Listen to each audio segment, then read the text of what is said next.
21-year-old Denise Porch enjoyed her work.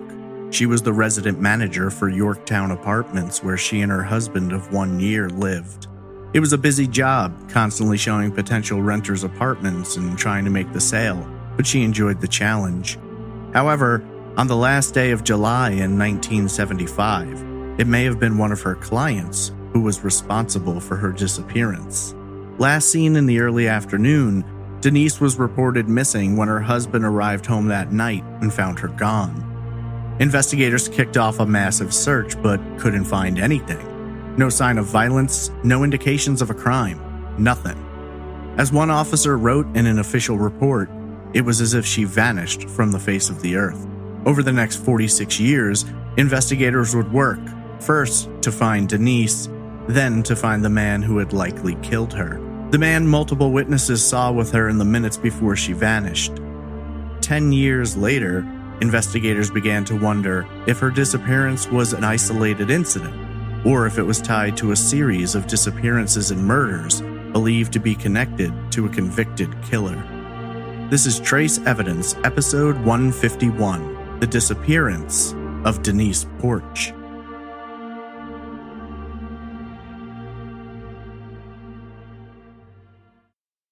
Welcome to Trace Evidence. I'm your host, Stephen Pacheco.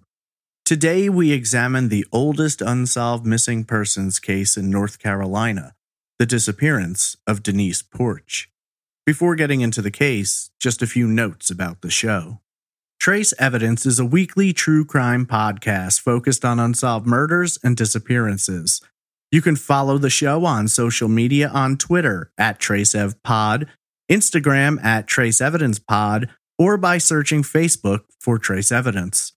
If you're interested in supporting the show and getting some Trace Evidence merch, there's a Patreon at patreon.com/traceevidence, or you can donate directly via PayPal.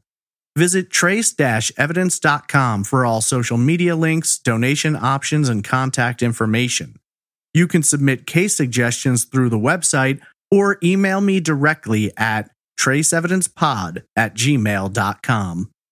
21-year-old Denise Porch had just celebrated her first wedding anniversary and was planning to build a family. Tragically, in a span of less than 15 minutes, she vanished without a trace, creating one of the longest enduring and most haunting mysteries in North Carolina history. This is episode 151, The Disappearance of Denise Porch.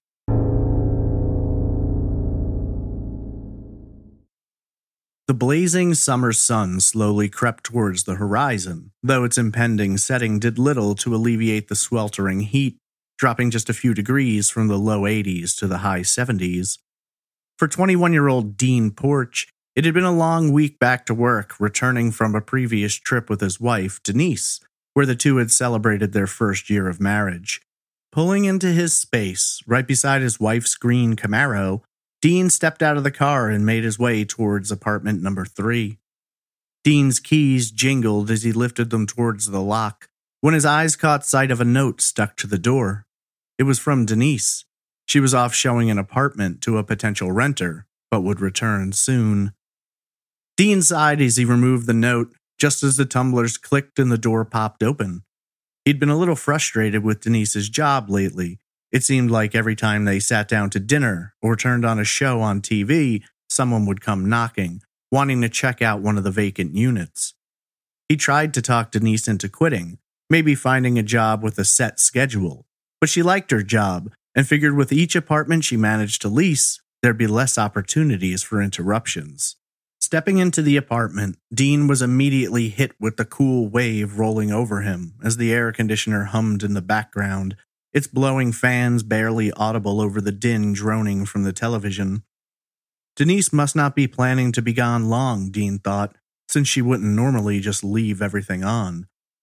Glancing towards the dining room table, Dean noticed Denise's purse lying there, and in that moment, he couldn't quite describe what came over him. It felt like worry, but not yet panic. A growing itch at the base of his neck that he just couldn't scratch. And that's when things began clicking into place. While Denise often showed apartments, it was part of her job as their complex's resident manager, she was always home before him. Curious and concerned, but unsure why, Dean found himself exiting the apartment, and moments later, he was knocking on the door of Pam Rigg, an assistant resident manager. Rigg had seen Denise hours earlier, in the process of taking a potential leaser to view an apartment, and then returning with the leaser 15 minutes later. In her mind, there was no reason to worry. Denise was always working, and she'd likely return soon. This didn't settle the matter for Dean, though, who then began stopping by the apartments of friends and acquaintances throughout the complex, wondering if they'd seen Denise. But no one had. In fact, no one had seen Denise in the hour since Rigg had. In a last-ditch effort, Dean made his way downstairs to the model apartment, which Denise used as an office, but found that location closed with the lights out.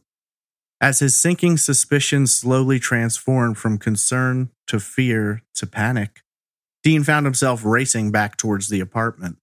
Once inside, he grabbed the phone and dialed 911, and then spoke the words no one ever wishes to utter. "I think my wife is missing." Denise Annette Newsom was born on Thursday, March 25, 1954, to parents Emery and Joyce. Emery, a veteran of the Second World War, had met and married Joyce in England, with the couple arriving together in the United States in 1946. Over the course of the next 8 years, they would welcome 3 daughters, Lavon, Diane, and Denise, being the baby of the family. The 3 girls would grow up in the small town of Denton, located in Davidson County in central North Carolina. Denton, still a small town today, has doubled in size since the 1950s when Denise was growing up, at which time the population was just over 700.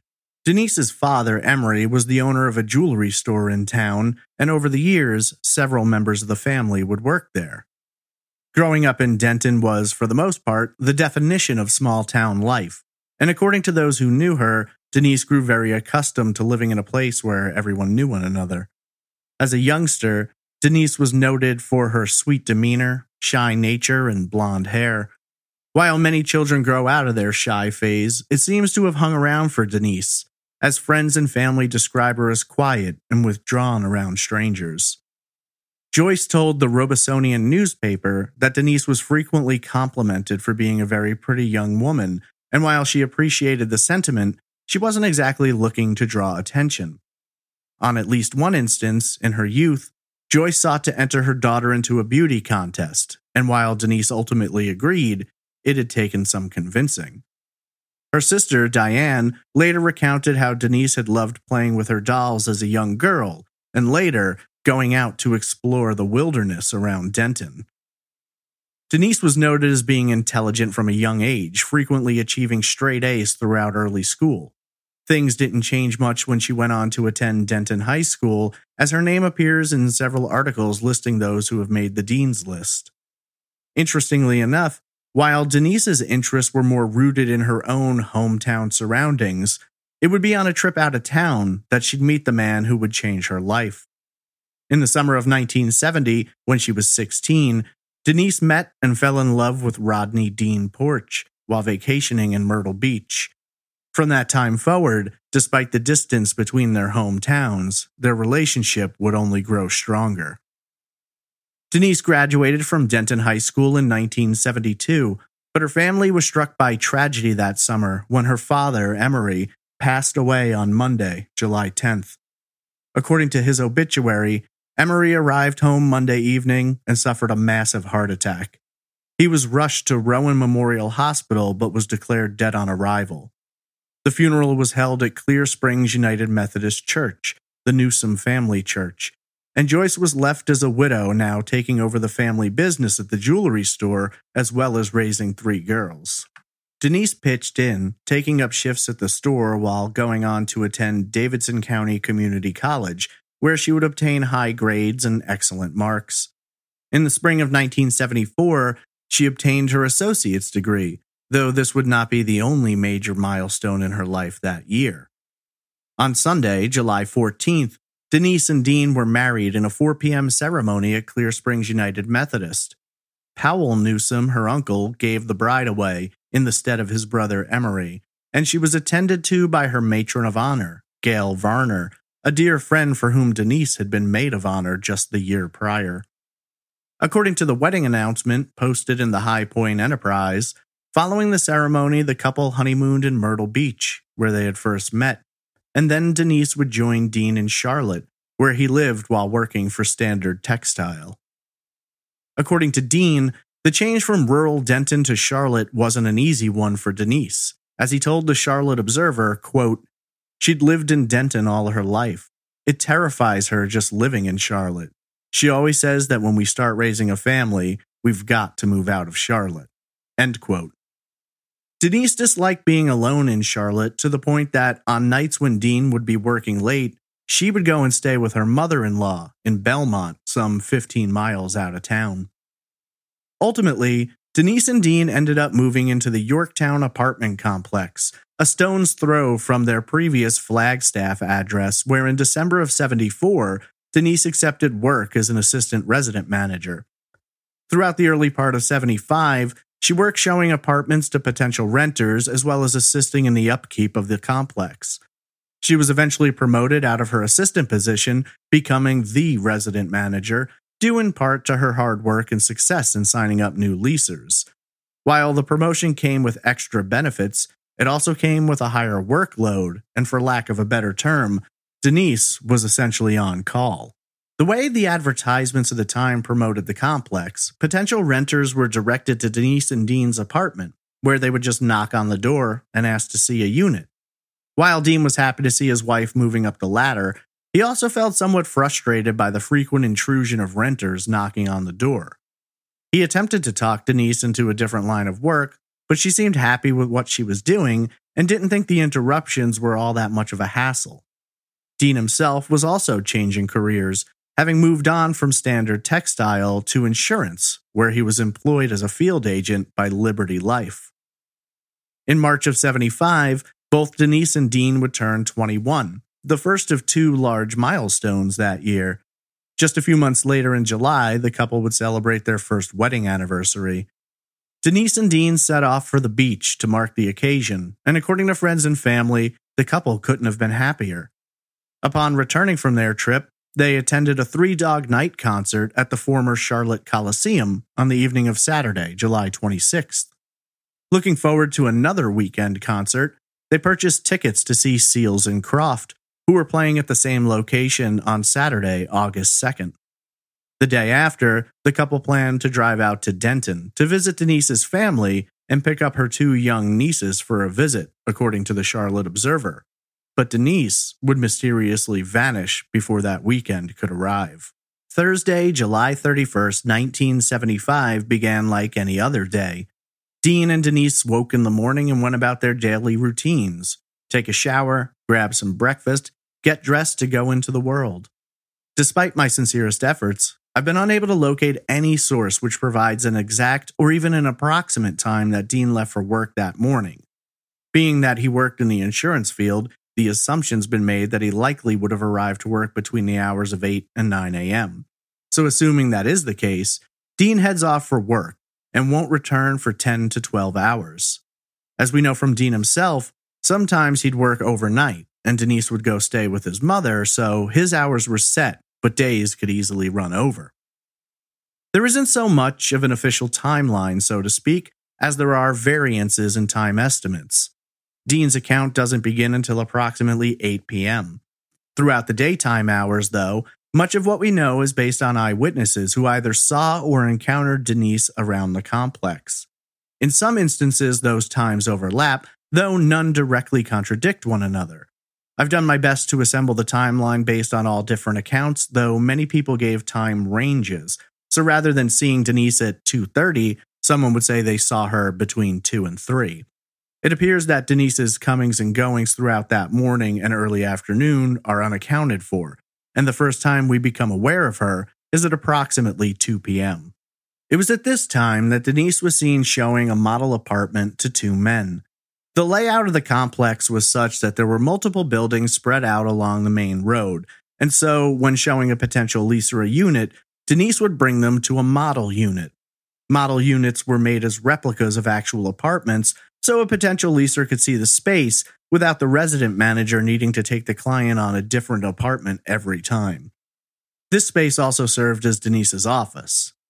Denise, notoriously shy and cautious around strangers, would give clients two options. They could climb into the passenger seat of her 1973 green Camaro, and she would drive them to the model, or they could follow in their own vehicle. According to friends and family, she was adamant about not getting into a stranger's car. Sometime between 2:50 and 3:30, assistant resident manager Pamela Rigg was near the complex's swimming pool when she saw Denise drive by with an unknown man in her passenger seat, heading in the direction of the model unit. According to the Observer, Rigg saw Denise again 10 to 15 minutes later, driving back from the model unit. This time, Rigg and Denise locked eyes, and she smiled, waving as she passed by. As far as Rigg was concerned, there was nothing to indicate any issues at that time, and Denise was simply assisting a leaser. The man looking at the unit is believed to have been Mark Beaver, who later told police he was with Denise between 2:30 and 3 p.m. looking for an apartment. According to Beaver, while he and Denise were at the model, a man and a woman entered the building and asked about renting.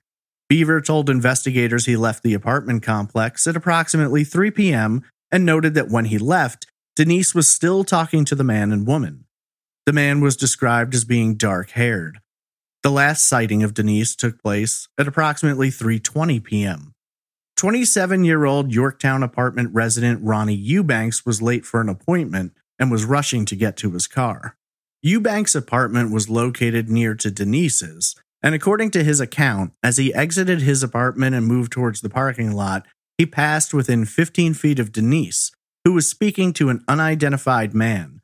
Interestingly, he noted that it appeared Denise and the man may have had some familiarity, as he told the Observer, quote, "It was just like she knew him or he had been there before," end quote. As Eubanks entered his vehicle and backed out of his space, he glanced towards Denise and noted that she was walking behind the man, following him, towards a dark green or blue compact car. The last thing Eubanks saw was the man opening the passenger side door and holding it as if he were waiting for Denise to climb in. This is the last confirmed sighting of Denise and the unknown man who was likely her abductor. A different man, seeking to rent an apartment, arrived at the complex at approximately 3:30 but got no answer when knocking on Denise's door. After waiting 20 minutes, he left, planning to return later. At approximately 4:45, he did return and again knocked on Denise's door but received no answer. Assuming she was showing someone an apartment at the time, he got back in his car and waited. When Denise didn't return by 6 p.m., the man simply drove off.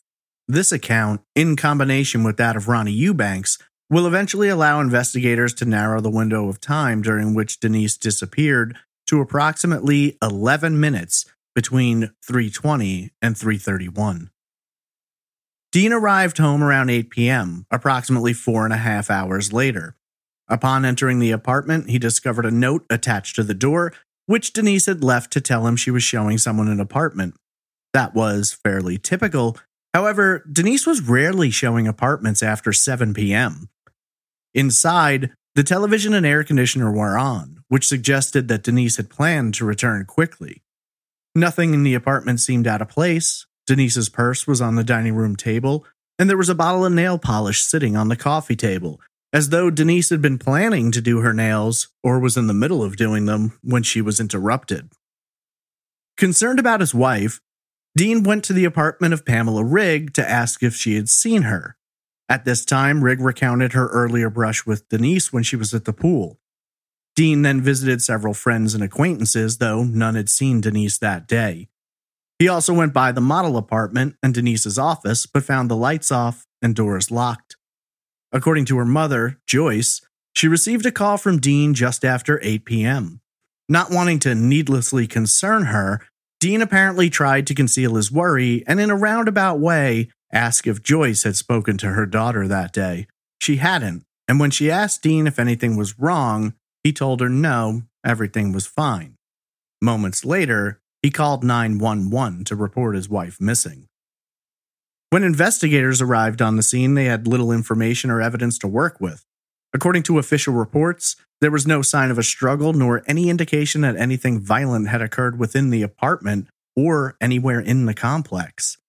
In total, between police officers and friends in the complex, 25 people were searching all around for any sign of Denise, though nothing was found. When speaking to Dean, investigators requested that he go through the apartment and make note of anything that might be missing. Reportedly, only 2 items that should have been there were gone: Denise's keys to the model apartment and a logbook in which she recorded the names and information of potential leasers who wanted to view the unit. At 11 p.m., Joyce called Dean to check in, at which time she learned that her daughter was officially missing. Initially, police weren't sure what they were dealing with, and considering the possibility that Denise might have run off on her own, but everyone in her life disagreed with that sentiment. Joyce told investigators that she was very close with her daughter, and they spoke by telephone at least every other day. When speaking to The Observer, Dean explained, quote, "She would never just leave, no matter what kind of pressure she was under. She just wasn't that kind of person." End quote. Multiple sweeps of the complex failed to turn up any trace of Denise, and as the sun began rising on the morning of Friday, August 1st, investigators widened their search parameters. According to W.J. Dunn, they moved on from the complex and began grid searches in several large fields in the surrounding area, but again, found nothing. It was around this time that Charlotte police issued a nationwide all-points bulletin broadcasting Denise's description, as well as making the note that they believed foul play was involved. Throughout much of the day on Friday, investigators went door to door in the complex, questioning residents about anything they might have seen the previous day, but leads were slow to develop. Frustrated and concerned for his wife, Dean reached out to the FBI and filed a missing persons report with them. While the case was not technically federal, the FBI offered its services to assist the Charlotte-Mecklenburg Police Department, namely in terms of tracking down any leads they might develop which cross state lines. Police, trying to determine what exactly had happened, questioned Dean again and asked several questions about Denise's job. Had she ever complained about a potential leaser making her uncomfortable or feeling threatened? Was there anyone at the complex or in Denise's life who she was leery of or tried to avoid?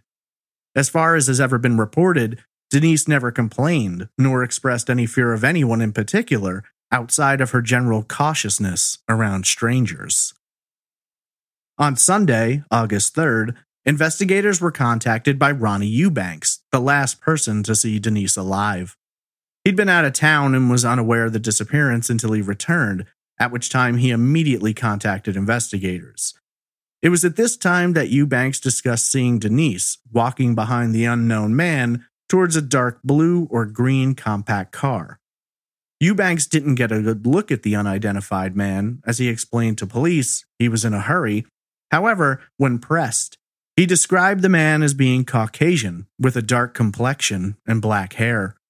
The man was dressed in casual attire, no jacket or tie, and was of slender build. While this wasn't enough to put together a composite drawing, it did give investigators a general sense of who they were looking for and what type of vehicle he may be driving. Police theorized that Denise may have either willingly got into the man's vehicle or perhaps was forced to do so with the suspect brandishing a weapon and making threats. When asked about this, Dean explained, quote, "Before she would get in a car with someone else, this person would have to gain her confidence." End quote. Knowing Denise's aversion to getting into anyone else's car, and given the description by Eubanks, police began to believe their early suspicion of foul play was likely going to be confirmed. Over the course of the next 2 days, police received multiple tips from across the state and even into South Carolina, and they began working to follow up. However, one particular call left them deeply concerned. A woman who has never been identified contacted police on Monday, August 4th. According to her, she was a passenger in a car traveling southbound on Interstate 77 in the vicinity of the Sleepy Hollow Road exit, just 1 mile to the west of the apartments. The witness noticed a woman who either fell or jumped from a moving vehicle. The woman then turned and began running northbound along the interstate while the car she had been pulled to the side of the road. At that time, a male exited the passenger seat and began pursuing her as she turned and ran across the median into the northbound lanes. According to the witness, a second man in the car began driving towards the woman and ultimately stopped, exiting to chase alongside the other. The witness described the driver as being a white male with a dark complexion and black hair just past his ears, approximately 25 to 30 years of age. She said the man had a slender build and was dressed casually, no jacket or tie. The vehicle was described as being a compact car, either navy blue or dark green. For investigators, this was an amazing lead, as both the description of the driver and the vehicle lined up closely with what they had learned from Ronnie Eubanks. However, they didn't want to leap to any conclusions without corroboration, and so they issued a statement in the media asking anyone who had been on I-77 in that area between 2:30 and 3:30 to contact them. Investigators launched a search of the area, both on foot and by air, although they were not able to find any evidence to tie Denise to the scene, though it was considered possible it may have been an unrelated crime. On Tuesday, August 5th, the Charlotte News spoke with an investigator who requested that his name not be used. According to the anonymous officer, investigators had received 15 tips over the weekend and had managed to track down 6, but to no avail.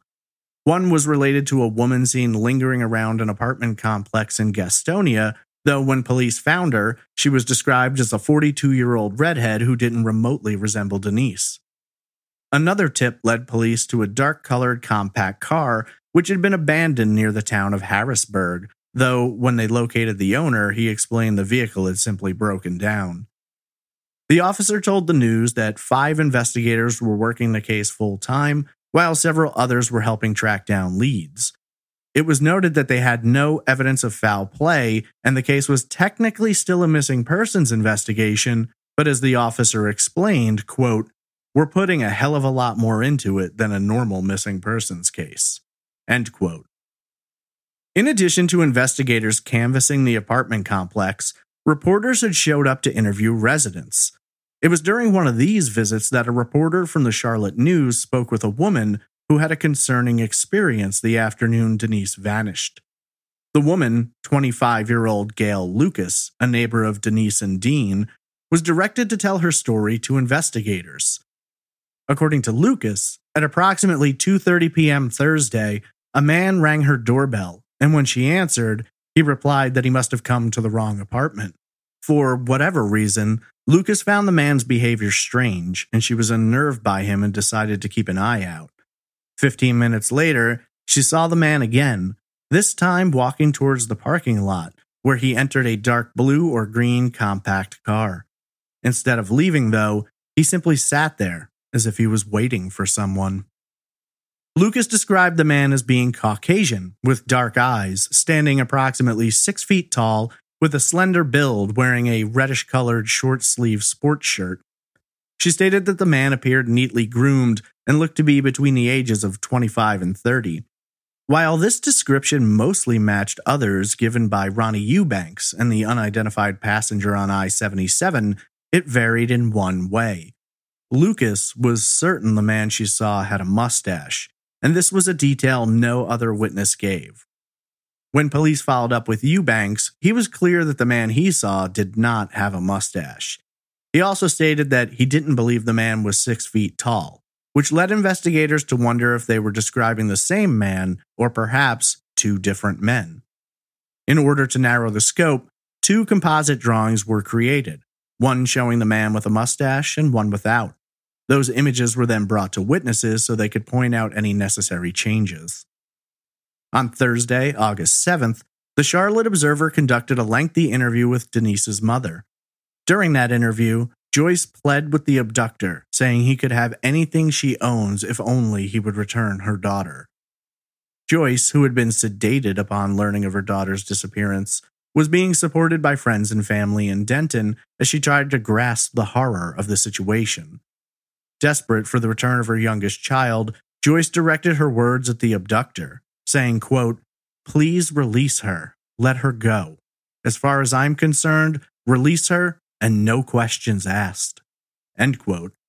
This same day, a reward totaling $2,000 was being offered for information leading to Denise's safe return. 65-year-old James McDonald, an employee at an Exxon gas station 2 miles to the northwest of the Yorktown apartments, called police to tell them about 2 men he'd encountered the day Denise disappeared. According to McDonald, at approximately 11:30 a.m. on Thursday, 2 men quickly drove into the station and came out of the car asking for directions to the apartment complex.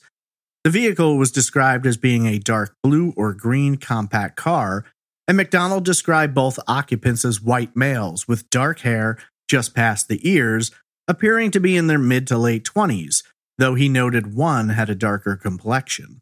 While he believed both men had pronounced sideburns, neither had a mustache. Working with this information, police began trying to track down those 2 men and were ultimately contacted by one. According to that man, he and his friend had seen Denise that day as they were looking for an apartment. Both men were brought in for questioning and agreed to take polygraph tests, which they passed. Police eventually determined that these were likely the 2 men Denise had been seen with between 2 and 3. There was no evidence they were connected to her disappearance, nor did either man have any knowledge about it. They only became aware of a search for them when they read about it in the newspaper. Following questioning and the polygraphs, police verified their alibi for the time during which Denise had vanished, and both men were ruled out as suspects. While the field of potential suspects was narrowing, investigators were about to discover one potential suspect was not who they believed.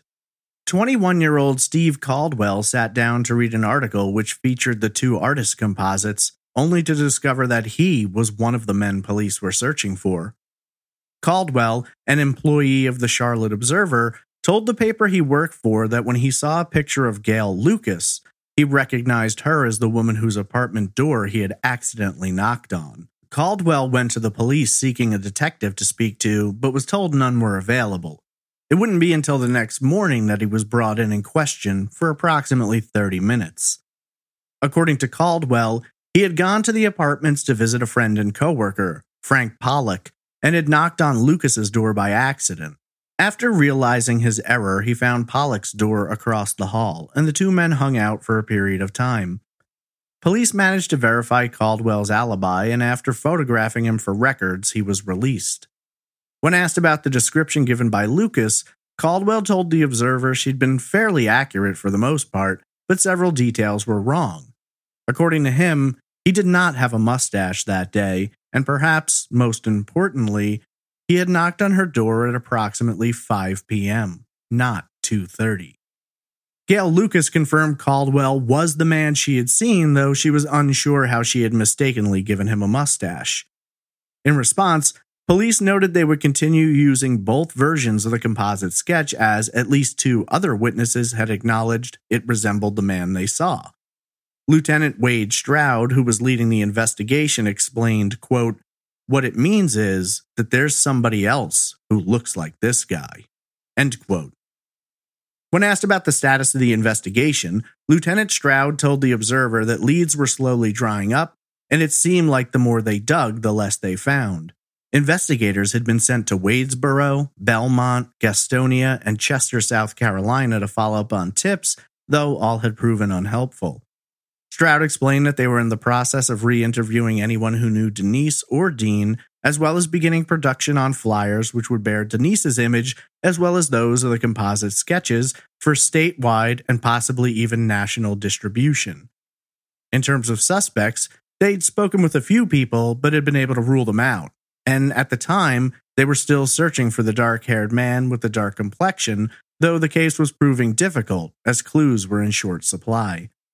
Time began passing more quickly, and investigators continued to hit dead ends in a case which had baffled them from the beginning. On August 31st, 1 month after Denise vanished, police were no closer to finding answers. It was their belief that Denise had likely been lured out of her apartment by someone posing as a renter, though the possibility existed that it could have been someone she had dealt with before, which could explain her potentially getting into his vehicle without the need to be threatened. As for the family, They were at a loss for how so much time could have passed with no new leads. Dean told the Observer that he called police daily, though there was never anything new to be told. When asked if he believed if his wife was still alive, Dean replied, quote, "As far as I can tell from my inner self, she is alive. But each day that goes by is just much less the chance that she's alive." End quote. It was also noted at this time that the reward for information had increased to $6,500. On September 10th, police announced they had arrested a 51-year-old man named Edsel Howard Brown on extortion charges. Between August 8th and September 10th, members of Denise's family received 7 telephone calls and 4 letters from a man who promised he would safely return Denise in exchange for $50,000. Dean, when talking about one of the letters, stated, quote, "It said we were not to contact the police, that Denise was safe, and that we were to get the money together. It gave instructions on where we should go to leave the money, and it said a marker would be there. The letter also said, you'll get a call from Denise at 9 a.m. Wednesday morning telling you where she is, and you can come pick her up." End quote. Under the supervision of police, a family member went to the area, but the promised marker wasn't there. Police tapped the phones of family members and tracked the calls to a phone booth, which was then placed under surveillance. At 5:50 p.m. on September 10th, police and FBI agents apprehended Brown as he made his final call for ransom. Ultimately, police determined Brown was in no way connected to the abduction. He had given details about Denise and the crime during the ransom calls, but they'd all been incorrect. Brown pled guilty to charges of extortion and was sentenced to 10 years in prison in early November. His phone calls had been a local criminal matter, but when he sent letters through the Postal Service, he violated federal law, thus leading to a longer and harsher sentence. Brown had no connection to Denise or her family, and it was believed he chose to attempt to extort them after reading about the proposed reward money. By the end of 1975, investigators remained as perplexed by Denise's disappearance as they had been on day one. In January of '76, 6 months after Denise was abducted, Lieutenant Stroud spoke with the Observer and explained that they didn't have much to work with, saying, quote, "There hasn't been any suspect that we had the evidence to believe was a suspect. Everything we did was a shot in the dark. We didn't ever get a solid lead on it." End quote. When asked about the I-77 witness and the woman being chased, Stroud noted that they had dismissed the scenario. No other witnesses had been found, and the 2 other people in the car with their witness told investigators they didn't see anything. Despite the absence of evidence and clues, there was one person who drew interest from investigators, described in the Observer as, quote, "a 34-year-old Charlotte man with kinky sex habits," end quote, though his name was not given. According to one investigator, the man was arrested in October of '75 for assault with a deadly weapon against a female he attempted to abduct at knife point. When digging into the man's life, they discovered he'd only worked a half day the afternoon Denise disappeared, and at the time was living just 300 yards from the Yorktown apartments. The man, who had a history of sexual violence towards women, owned property in South Carolina, and it was theorized he may have taken Denise there. However, when the man was given a polygraph, he passed without issue, and so he was ruled out, at least for a time. He will come up again in this case, but not for several years.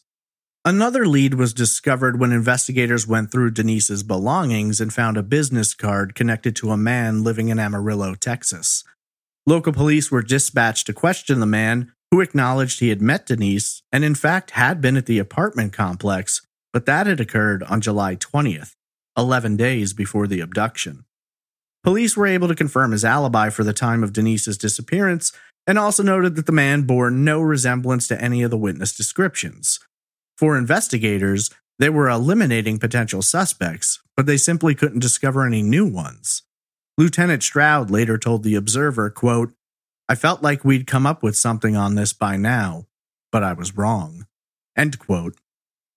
In February, it was announced that the state, under the encouragement of the SBI, was offering an additional $2,000 reward, making the total $8,500 for any information leading to the recovery of Denise Porch or the apprehension of her abductor. It was hoped that this increase would bring in more tips and also keep Denise's story in the headlines. In a bizarre twist of fate, Dean would find himself making headlines just a few weeks later. On February 29th, Dean was arrested and charged with assault with a firearm against 2 police officers. According to the Charlotte News, the officers were dispatched to the Yorktown apartment complex to check on a disturbance at 1:30 a.m. At that time, Dean emerged from his apartment and leveled a pistol at the officers.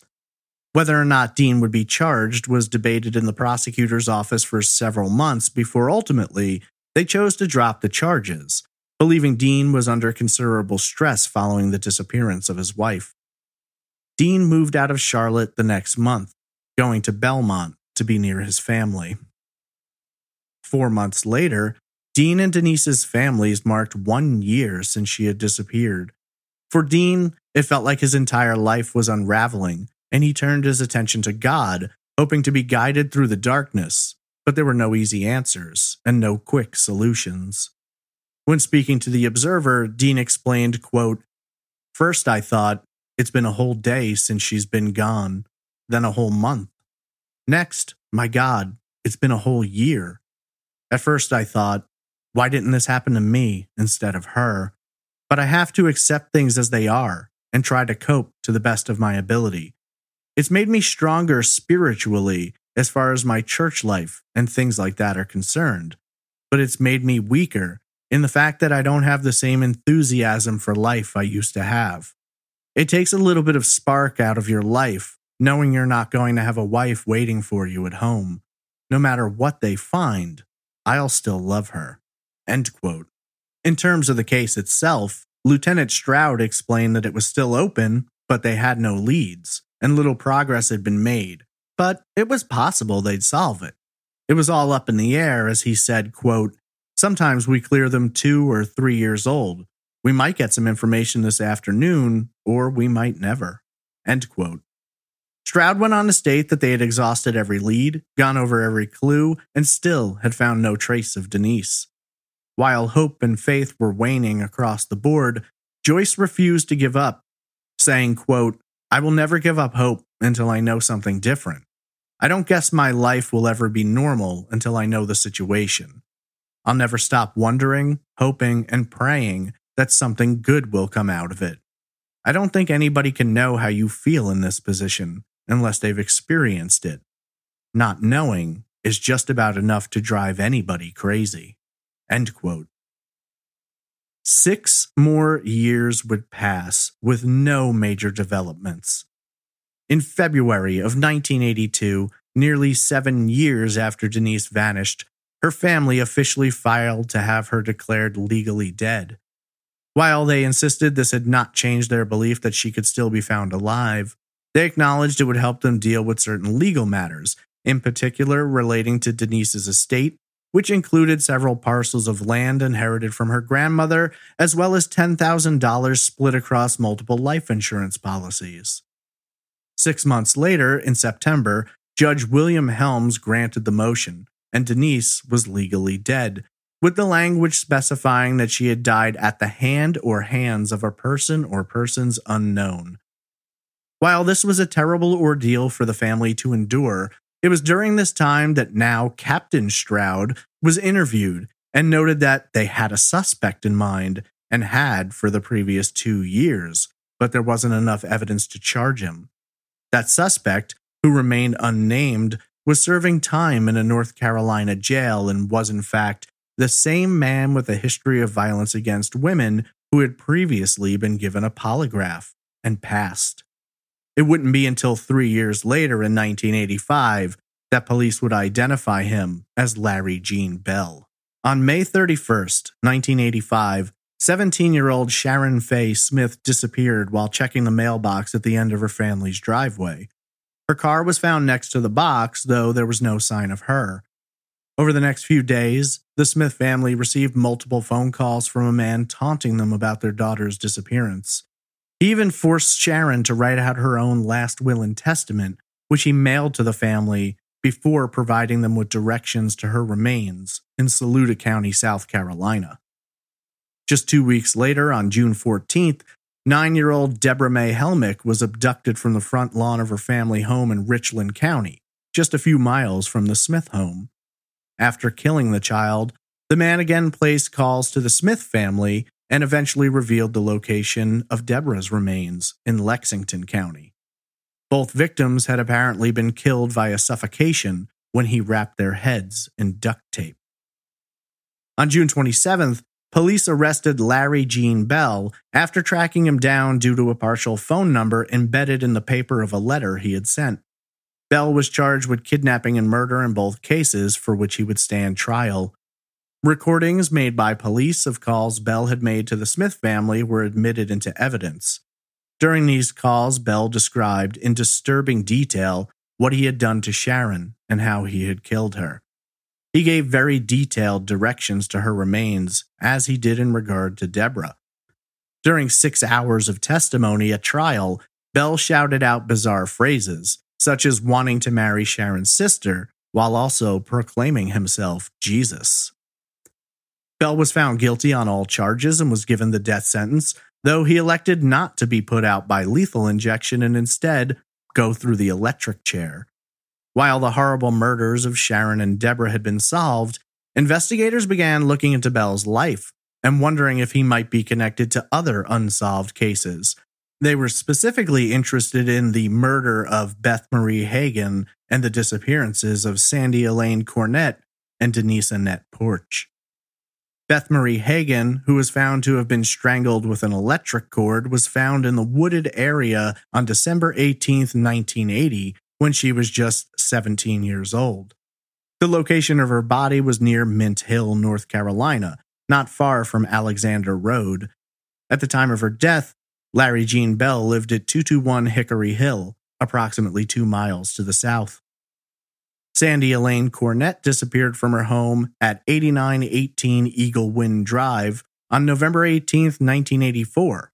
At that time, Bell was living at 8108 Will Hill Road, 5 miles to the northeast. Bell also knew Cornett. She was the fiancée of one of his coworkers, and he'd attended a party at her home. Much like in Denise's case, there were no signs of a struggle, and she has never been located. On February 21st, 1975, Bell was arrested for assault and battery when he pulled a knife on a woman and attempted to abduct her. Luckily, the woman managed to escape, and while Bell faced a possibility of a long-term prison sentence, he was instead given 5 years probation after he agreed to seek treatment for his anger and violence. At the time, there was no law requiring his victim to be informed, and so she was not able to appear at his hearing or testify against him. She discovered he was out on probation secondhand. In July of 1975, Larry Bell lived at 5009 Cherry Crest Lane, approximately 300 yards from the Yorktown apartments. It was noted by Captain Stroud that within 2 weeks of Denise's disappearance, Bell moved away. In the case of Denise and Sandy, he lived in close proximity to the locations from which they disappeared. In relation to Beth, he lived close to where her body was found. Police theorized that in all 3 cases, Bell used either a knife or a gun to abduct the women. Unfortunately, investigators never had enough to prosecute Bell with any crimes connected to any of the 3 women. In regard to Denise, Bell never even acknowledged any connection to her, but that didn't stop investigators from believing he was responsible. As Captain Stroud explained, quote, "There is no doubt in my mind that he is the one that did it, but we don't have enough evidence to charge him." End quote. In October of 1975, just 3 months after Denise vanished, Bell assaulted a woman on the campus of the University of South Carolina, though she also managed to escape. Bell then checked himself into a mental health facility for 3 months, but was arrested and charged in June of 1976. At that time, his bail was revoked, and he was ultimately sentenced to 5 years in prison. However, he only went on to serve 21 months after again promising to seek treatment for his issues. One can't help but wonder how many people might be alive if only Bell had received the sentences he deserved, or if he'd actually been made to complete them. There are, of course, two other cases which over the years have been purported to possibly be connected to Denise's disappearance, and maybe to Larry Jean Bell. Sylvia Newman Gregory disappeared from the home she shared with her husband off Mallard Creek Road in April of '72. 18 months later, in January of '74, Sylvia's remains were discovered near Fort Mill, South Carolina, and it was determined that she had been murdered by a gunshot to the head. In the months following Denise's disappearance, investigators returned to this property to search, but never found anything. This potential connection was dismissed later when it was noted that police had a suspect in Sylvia's case, and that he did not match the description of the man seen with Denise the day she vanished. In addition, evidence at the scene of Sylvia's abduction suggested a bloody and violent assault, while no evidence was found to show Denise had been taken through violent acts. Then there is Priscilla Blevins, who vanished on July 7, 1975, just 3 weeks prior to Denise. Blevins was last seen at her apartment, located at 1700 Tyvola Road, less than a mile from the Yorktown apartments.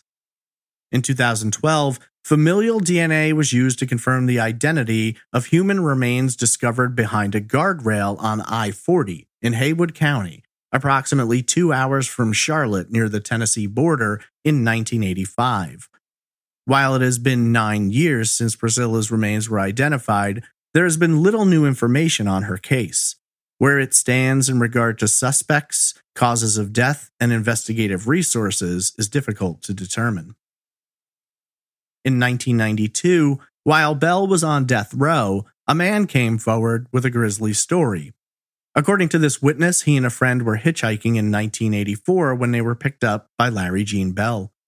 The witness, a teenager at the time, claimed Bell took him and his friend to a well in Cherokee County, South Carolina, where he told them he had disposed of 2 bodies, one of which investigators believed might have been Sandy Cornett. Over the years, Bell made several references to Sandy, claiming that his evil twin suffocated her, that she had her fingers laced like she was praying, and that he wanted to talk to Charlotte investigators, though when he did, he talked mostly about the crimes for which he'd already been convicted. He apparently made several statements about the crime that only the killer would know, but not enough to give them anywhere to go with it. When police managed to find the well, however, excavation failed to reveal any human remains. Whether or not Bell had dumped bodies in the well, or even told the hitchhiker that story, has never been confirmed. Bell was scheduled for execution on October 4, 1996. Previously extremely talkative, Bell grew quiet in the days leading up to his death. Multiple investigators attempted to speak with him about several unsolved crimes, namely Sandy's, but through his lawyer he stated he didn't want to speak. While police were frustrated, they also felt it was unlikely they'd get much useful information from the man who had spent the better part of the past decade claiming to want to share details but never actually delivering much. Just after 1 a.m. on the 4th, Bell was executed via electrocution, and whatever secrets he may have possessed in regard to Denise, Sandy, or anyone else, he took with him. Sadly, just 7 months later, on May 12, 1997, Joyce Newsom passed away at the age of 74. For 22 years, she lived in the darkness of never knowing what became of her youngest daughter. While she worked hard to maintain hope that someday Denise would be found safe and alive, she also acknowledged the likelihood had shrunk over the decades. Over the years, she had been involved in raising awareness of the case, getting rewards increased, and had employed both private investigators and psychics, but to no avail. Her family hopes that, in passing, she has been reunited with her daughter that she lost so many years earlier. 2005 marked 30 years since Denise vanished, though the passing of 3 decades had done little to assuage the grief and pain. Denise's sister Diane now took up her mother's place as the main contact and force in the search for justice, the search for her little sister. When speaking to The Observer about the unknowing, Diane explained, quote, "It's a mystery. That's just what it is. I'd like to know who did it. I'd like to find her body. I'd like for someone to come forward. We try to just let this day pass. It's always in our minds and our hearts, but there's little we can do or say." End quote. For Dean, he mostly grew silent about Denise's disappearance after she was legally declared dead. It seems quite clear that the loss of his wife had a profound and detrimental effect on him, as over the years, he would face multiple charges from police related to drinking and driving, as well as domestic assault. Dean passed away on June 23, 2011, at the Bryan Center Health and Rehab Facility in Gastonia.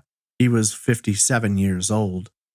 Though he had tried to move on with his life, remarrying and having a child, he was never able to outrun the pain of losing Denise, and that drove him down a dark and dangerous path of alcoholism, which would often result in violent outbursts.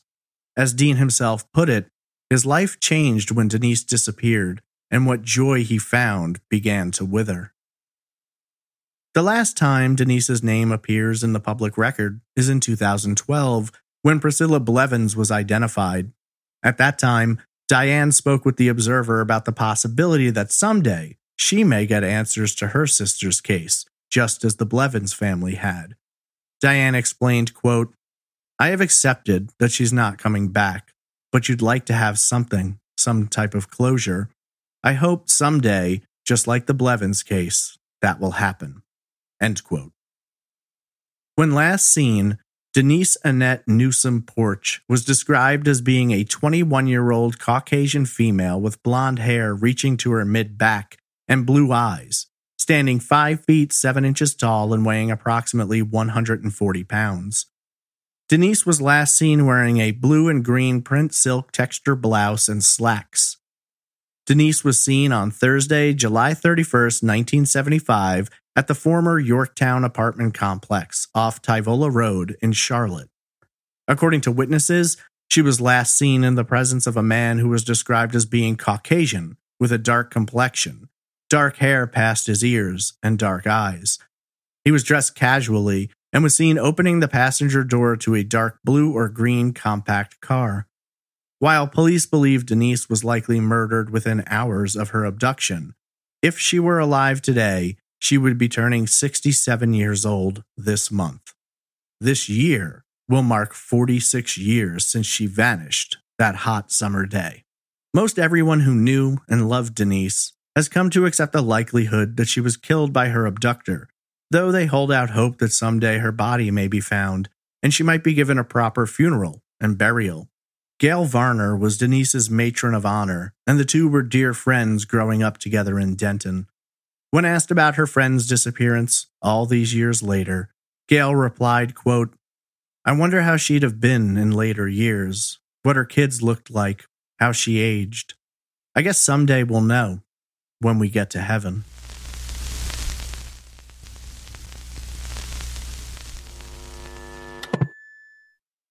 The disappearance of Denise Porch is the oldest unsolved missing persons case on file for the Charlotte-Mecklenburg Police Department. 21 years old when she vanished nearly 46 years ago, and with few, if any, developments, most people don't believe it will ever be solved, that she will ever be found. During research for this episode, I found countless comments from longtime Charlotte residents noting how they remember her disappearing when they were teenagers, and now they're grandparents. It surely wasn't for any lack of trying. Police and the family poured everything they had into it. They just never got a break. They could never find that one piece that would complete the puzzle. For a long time, it was believed the case would warm up when her body was found, but all these years later, that's never happened. Or if it has, she is yet to be identified. When you're looking at a case where this much time has passed, you're looking at a high probability that, even if Denise were to be found, the likelihood that her killer would be identified is limited, minus the possibility that he left behind some kind of evidence that would have endured nearly 5 decades of exposure. Then again, we've seen cases where people can be charged 20, 30, 40 years later when technology advances to that point and they can pull identifying information off even the most minute piece of evidence. Despite how it may seem, in the absence of evidence, one thing we know for sure is Denise did not just fall off the face of the earth. She was taken. And while there are countless places to conceal someone's remains, all things eventually rise to the surface. You'd imagine with the case this old, this heavily investigated, there'd be a lot of theories. Hell, you'd probably imagine there'd be a lot of coverage, and yet that isn't necessarily true. Denise's disappearance received a ton of coverage in the early days, but by 1977, mentions of her name and disappearance became few and far between. The last article written, the last major story compiled, came out nearly 9 years ago, and while she's been mentioned in documentaries about other cases, no one has really dug in deep. I suppose it's hard to keep discussing a case when the facts have remained the same the entire time. No physical evidence, no sightings, nothing. Ronnie Eubanks saw her at 3:20 p.m. on July 31st, 1975, and other than her abductor, no one has ever seen her again. When it comes to theories, there's really only two, although one of them is somewhat forked.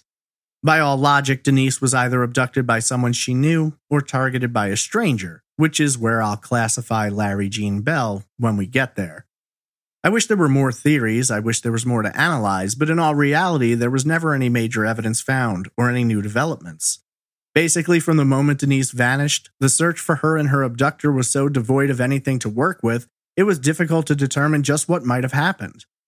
Based on witnesses, the common belief was that Denise was lured out of her apartment, either by someone posing as a potential leaser or by someone she may have known, even if only in a passing manner. So let's begin with the possibility that Denise could have known her abductor. We don't have a great deal of information. What we do have are statements of two witnesses who saw her the day she disappeared in the presence of a man both described similarly. Caucasian, dark complexion, dark hair, slender build, casual dress. According to one witness, the man drove a dark green or blue compact car, possibly a Maverick or Pinto or Volkswagen. Unfortunately, the vehicle description isn't that helpful. Just throughout the case, we've seen several people who didn't commit the crime driving similar cars, such as Steve Caldwell. In 1975, compact cars were not riding as high as they once had, but just 2 years earlier they'd won the sales race, as many people were downsizing in response to the oil crisis, or embargo, which ran from October of 73 to March of 74. So there were quite a few compact cars on the road at the time. However, I do think it's interesting to note that there's no report of Dean, Joyce, or anyone connected to Denise owning or knowing anyone who owned a compact car. I imagine that's something they would have looked into. I think for the most part, the concept that Denise may have known her abductor comes out of the statements from Eubanks, who said that when he saw her and the unknown man, they seemed to have some level of familiarity. Now, we don't know what that's based on, body language, behavior, tone of voice, but it was enough for him to pick it up. The question becomes, was this someone Denise knew like a friend, or just someone she had met in passing? Say, like someone who maybe had come to look at an apartment before, or possibly more than once in the previous months. Since Denise's logbook was missing, we have no way of knowing if the killer's name was on it, although there's a good chance that if he was on that list, he'd have used a fake name. Captain Stroud later said they'd managed to gather a list of people who had come by the apartments in the weeks leading up to the disappearance. I imagine that had to be filed with the owners in some way to show that Denise was doing her job. But how often that happened, I can't say. Weekly, monthly, quarterly. There's a chance the abductor's name was on a previous list, but again, it might not be a real name. We know Denise was shy around strangers, wouldn't get into their cars, and would make them come in her car or follow her. So while the theory follows the thought process that she was forced into the abductor's car by threat or with him brandishing a weapon, we also have the possibility that she might have felt comfortable with this person. If it was someone she'd shown an apartment to previously, she might not be hesitant.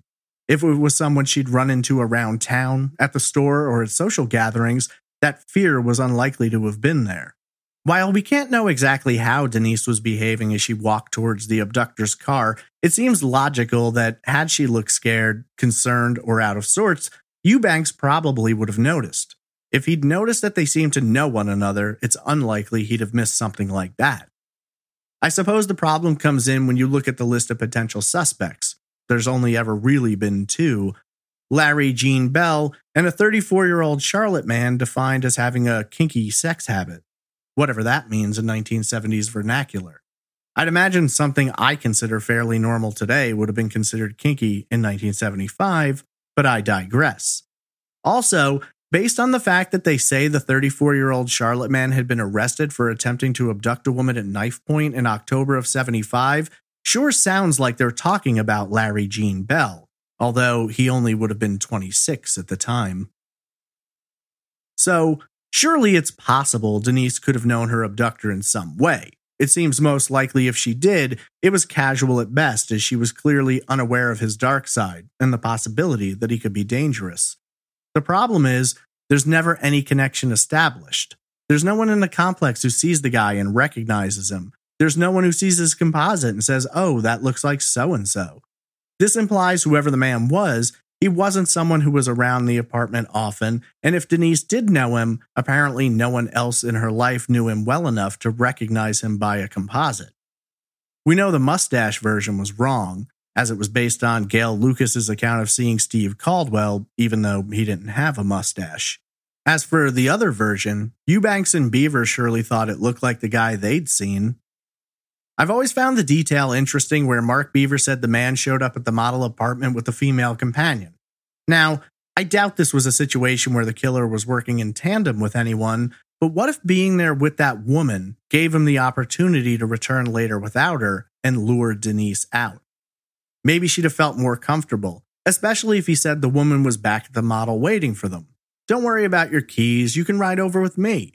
It's possible, especially if the woman had come by way of her own vehicle or had been dropped off somewhere. Unfortunately, there's not much more we can really do with this possibility other than acknowledge that it's there. I think, given what we know, it's more likely that any familiarity between Denise and her abductor was based on a casual acquaintance situation rather than someone she knew very well or was friends with. Dean himself said she would never have gotten into the car with someone unless they'd established some kind of trust, where she felt safe. Unfortunately, sometimes complete strangers can ingratiate themselves to us simply by returning, having a kind or polite demeanor, and reminding us that we've met them previously. Hell, if the guy had been stalking Denise and planning the crime rather than doing it spur of the moment, so to speak, he could have told her things that would make her believe they'd met, like saying he ran into her at the supermarket and telling her something she'd bought, or simply mentioning a place where she had been. At the end of the day, Denise knowing her abductor is a possibility, but there seems to be much more belief in the opposite, that the crime was random and perpetrated by someone Denise didn't know, and that leads us into the final section of the theories. In terms of a stranger abduction, there's a lot of possibilities there. While the area around the former Yorktown apartments has expanded tremendously in the years since, it was still a little booming area at that time. South Boulevard, from which you could get to the apartments, had a lot of traffic, and even Dean at one point said there was a chance someone driving on that road might have seen something. Interstate 77 was just a mile away. I-45 was less than 4 miles to the south. A lot of major interstate systems connect less than 10 miles to the north, near the Charlotte City Center. Even the South Carolina border was just 6 miles away. Tavola Square, just a block to the west, was built in 1969 and drew a lot of people to different stores that it offered. Basically, there's the possibility that a lot of different people could be passing through at any given time, and they didn't have to be local to Charlotte as long as they knew their way in and out. If one of those people had a proclivity towards abducting young women, it wouldn't take much to become aware of Denise. More than likely, there would have been some kind of information telling potential leasers to visit apartment 3 for information. Or maybe Denise's name could have been given on advertisements. Or it could have been as tragically simple as someone laying eyes on her and deciding that they wanted to target her. For whatever reason, I've always believed that whoever abducted Denise did not do so on a one-off, for lack of a better term. It always seemed like whoever did it did their homework, and likely had come to view the model unit at least once before, to get a feel for how things worked, who was around at what times, how far it was from Denise's apartment to the unit. They may have even watched the complex to note what times were busier than others, what days saw more potential leasers than others. I sincerely wish there was data available about how busy the days were, because choosing a Thursday instead of a Friday either means this guy knew whether or not Denise would be busy, or maybe it really was just spur of the moment. We can't really go through all the possibilities in terms of a stranger other than to say that there's a lot of them. The guy at the grocery store she shopped at, mail carrier, someone who just worked nearby and saw Denise from time to time, or perhaps someone who had done work for the apartments. A maintenance man, a repairman, for instance. Given how the crime was executed, leaving behind no clues by a man who, for the most part, went predominantly unnoticed outside of his skin tone and hair length, which was fairly common in 1975, it seems apparent this guy didn't really stand out. If you're looking for someone being described as being in his mid to late 20s, then more than likely, you're not looking at someone who had a ton of experience doing this sort of thing. That being the case, how did he manage to abduct Denise in what could be described as almost the perfect crime? Either he planned it out incredibly thoroughly, got very lucky, or he had done this before, at least a few times. That takes us to Larry Gene Bell. I think it's safe to say Larry Gene Bell's criminal history is fairly extensive, disturbing, and well documented through books, documentaries, crime shows, and podcasts. All of that should suffice to give you whatever information you might want to find, so I hope you'll allow me to grant myself the ability to bypass digging too deeply into his sick and twisted acts so as to save myself the need to seek out a receptacle into which to vomit. In totality, Bell was charged, prosecuted, sentenced, and executed for the murders of Sharon Fay Smith, 17, and Debra Mae Helmick, 9. While forensic evidence was compromised due to decomposition, based on Bell's own statements to the Smith family, it was clear he had sexually assaulted Sharon. Debra, too, had been the victim of sexual assault. In both instances, it appears that the method by which they were killed involved the use of duct tape wrapped around their heads to cause suffocation. Bell, however, managed to leave no forensic evidence behind on either body and was ultimately captured due to a letter he wrote, which bore the imprint of a partial phone number, eventually tracked by the FBI, to the home of a couple he had been house-sitting for. The largest manhunt in the history of South Carolina was conducted looking for Bell, who beyond his crimes was also tormenting and taunting the Smith family in regard to their daughter's murder. Based on what we know of the crimes for which he was prosecuted, Bell's method of abduction was brazen but precisely executed. Sharon was taken at knife or gunpoint from her family driveway while picking up the mail. Debra was abducted from her front lawn where she was in the presence of siblings and neighbors. Bell pulled over, exited his car, walked onto the lawn, grabbed Debra around the waist, and ran back to the car. A neighbor witnessed the abduction, chased Bell, and managed to capture part of his license plate, but he was known to switch license plates. When famed profiler John Douglas was consulted on the abductions of Sharon and Debra, he put together a profile which was remarkably accurate at the time. Douglas determined that Bell was an organized killer who planned out his crimes. He believed the man would be in his mid-20s to early 30s. Bell was 35. He also noted the abductor was likely previously married but now divorced, had served a short time in the military, was overweight, and had a knowledge of electronics. Bell, an electrician, was discharged from the Marine Corps shortly after joining when he shot himself in the leg while cleaning a weapon. He'd been married but divorced in 1976 and was overweight. Douglas further concluded that the killer would not stop with this crime and in fact had gotten off on the power and control he felt both during the crime and while making his taunting phone calls. It was believed the killer craved attention and that the abduction of Debra was in part a way to continue to garner that attention. While it was ultimately a mistake made by Bell that allowed him to be captured, if we look back at his previous history, it's clear to see that during the 70s, he was not nearly as adept. 10 years before his final arrest, on February 21, 1975, Bell approached a woman on Cherry Road in Rock Hill, South Carolina, and told her to come with him, but she refused. At that point, Bell produced a knife and held it to her abdomen while dragging her towards his green Volkswagen. The woman screamed and fought, and Bell fled, though he was captured by police not far from the scene. This was the first time he had been arrested. Bell pled guilty 3 months later in May of 75 and received a 5-year sentence, though that sentence was suspended after he paid a fine and promised to receive treatments for his violent tendencies. He attended one session.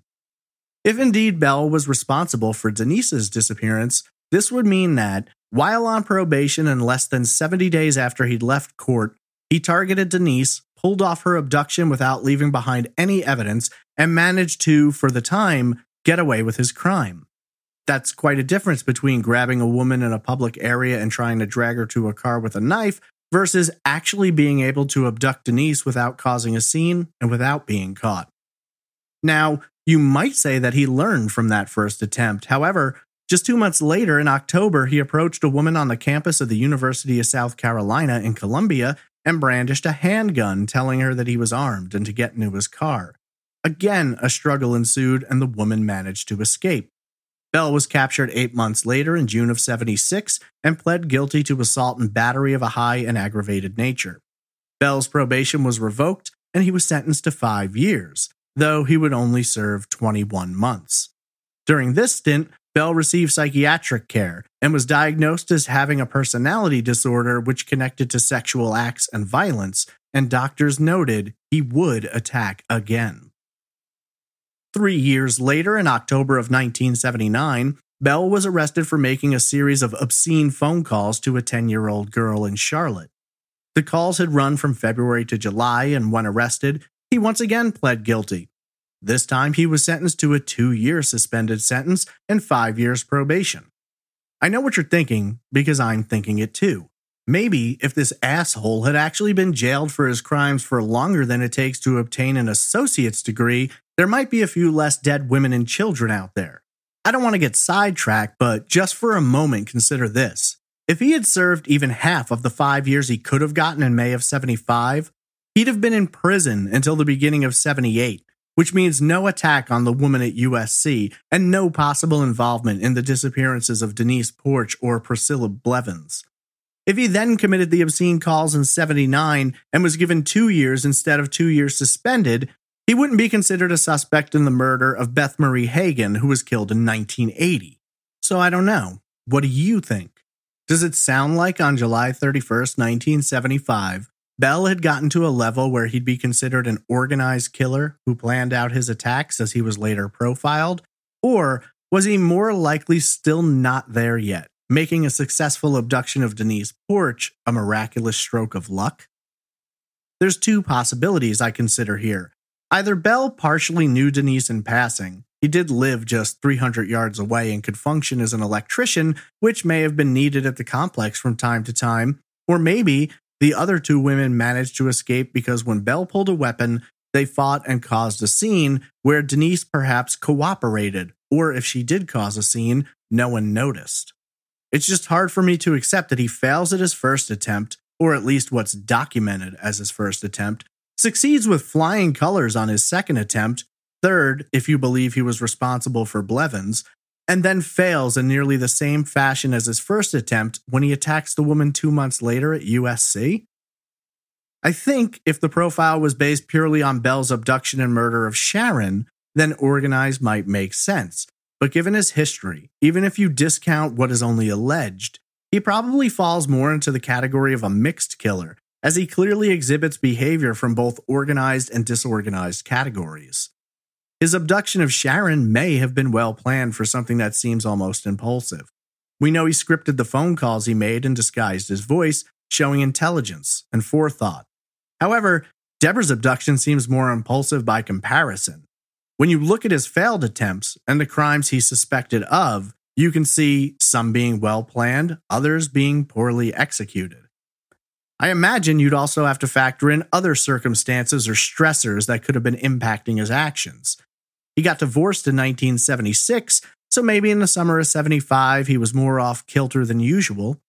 There's also the question of mental illness, though that's been hotly debated.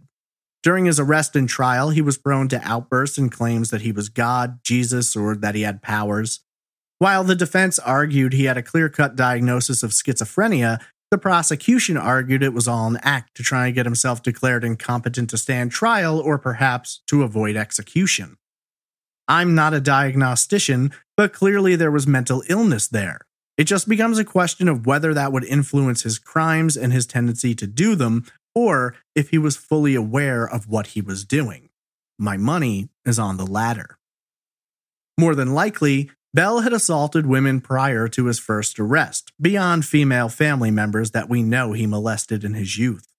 How many, we can't be sure, and whether or not those victims survived those attacks or were killed is something we may never know. If he was indeed involved in the disappearance and likely murders of Priscilla Blevins and Denise Porch, then we know that by the age of 26, Bell had already committed 2 murders and attempted to abduct 2 other women. In 1984, Sandy Cornett goes missing from her home. Bell knows Sandy. She's engaged to one of his coworkers, and he's been to her home for an event previously, so he knows the location, which also happens to be in close proximity to where he's living at the time.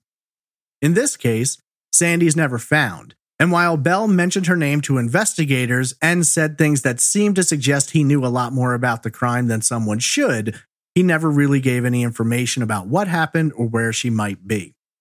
So to summarize, Bell attempts to abduct a woman and fails. A few months later, he possibly succeeds at abducting and murdering Denise Porch and/or Priscilla Blevins. Blevins' remains are found next to a guardrail near the Tennessee border 10 years later. Denise has never been located. He attempts to abduct a woman from USC and fails, serving a little less than 2 years. He makes obscene phone calls to a 10-year-old girl and receives a suspended sentence. He's then presumed to have murdered Beth Marie Hagen, and rather than causing her to never be found, he leaves her body in the woods not far from his own home. He then abducts and murders Sandy Cornett, and this time disposes of her remains in a way in which she's never been located. Then he abducts and murders Sharon Smith, and within days gives directions to her remains. Then he abducts and kills Debra Helmick, and again details where the body can be found. He makes taunting phone calls, he sends letters, he forces Sharon to write out her own will. So we know Bell killed Sharon and Debra. We know he's the prime suspect in the murder of Sandy Cornett. And we know he's the only suspect in the disappearance of Denise Porch. In some cases, he leaves the bodies. In others, he conceals them, while in others still, he tells people how to find them. Sharon and Debra are suffocated. Beth is strangled. Denise, Priscilla, and Sandy's causes of death are unknown. He has a tendency to strike close to where he lives, and in July of 1975, he's staying right near the Yorktown apartments from which Denise vanishes, very close to where Priscilla vanished. He also, in 1975, drives a green Volkswagen, and while it's never directly stated what model, it's unlikely to have been a Bug since nobody calls it that. This means it was likely either a Rabbit or a Scirocco, both of which are compact cars available in dark green and dark blue. So, I suppose all we can really do is look at what we know. Does Larry Gene Bell fit the description given by witnesses? It's been difficult to locate photos of what he looked like in the 70s, but given what other photos we do have, he surely has dark hair, and even in the 80s it was touching his ears. His complexion isn't exactly what I would call dark, though perhaps he could have had a tan at the time. It was a hot summer. According to his mugshot and multiple descriptions, he's 5 feet 9 inches tall, which would fit Eubanks since he didn't think the abductor was over 6 feet. We know he was living just 300 yards from the complex at the time, and based on his first failed abduction attempt in February, he was driving a green Volkswagen. He always seemed to live near where someone disappeared or where their remains were found, so that would fit. So yes, we can put Bell in the area. Denise disappears between 2 failed abduction attempts and just 3 weeks after Priscilla. Physically, there are similarities, and it's always important to keep in mind that typically eyewitness descriptions are rather inaccurate, especially when they only have a quick look. He surely would have had the means and opportunity given his history, and I'm not sure that he required much of a motive. I suppose it just becomes a question of likelihood. Given what we know, he seems to be the most likely suspect, but that doesn't necessarily mean it couldn't have been someone else. In the end, it depends on what you believe is connected. What disappearances and murders Bell committed? All that he was accused of? Just some? To me, it's always seemed like there's a link between Denise and Priscilla, but what throws me off is Priscilla being found near the Tennessee border. Bell was more likely to go into South Carolina than several hours to the west, to Tennessee, but he was also in his early stages. So what do you think? Does it just fit so perfectly that it's Larry Gene Bell all the way? Or is it possible someone else was abducting and murdering women in the Charlotte area around the same time? Could Denise have known her abductor? Or was it truly someone posing as a potential renter? Or maybe someone who actually was looking to rent and developed an infatuation? From what I've seen, the vast majority, including law enforcement, believe Denise was a victim of Larry Gene Bell. I wouldn't have a problem accepting that as the most likely scenario. But if someone else was in the area, fit the description, and committed similar crimes, it wouldn't be difficult to sway my opinion based on what facts were present. In some ways, I believe Bell is responsible. In others, I could see it being a matter of him being the only potential suspect that was ever brought up, and perhaps that could lead to a sort of tunnel vision. Tragically, we may never discover the truth of what became of Denise Porch, and in just 4 years, it will have been 50 years since she was last seen. In all likelihood, as investigators believed, her life was taken within hours of her disappearance, and her remains are concealed somewhere between the borders of Tennessee, North Carolina, and South Carolina. Extensive searches of property owned by Bell and near to him were conducted looking for both Denise and Sandy, but nothing was ever found. Of course, if Bell decided they shouldn't be found, they could be almost anywhere. Hopefully someday they will be found. While it wouldn't remove the pain of loss, Denise's family would very much like to give her a proper funeral and lay her to rest. As far as catching the killer, some people believe they already have. For others, they need something more definitive. Unfortunately, without new evidence, the discovery of Denise's remains or a confession from someone other than Bell, the disappearance of Denise Porch will remain open and unsolved.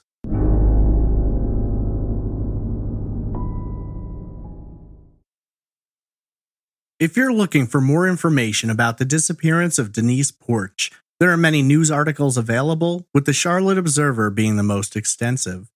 There are many documentaries, podcasts, and crime shows that discuss Larry Jean Bell, and Denise is often mentioned in them.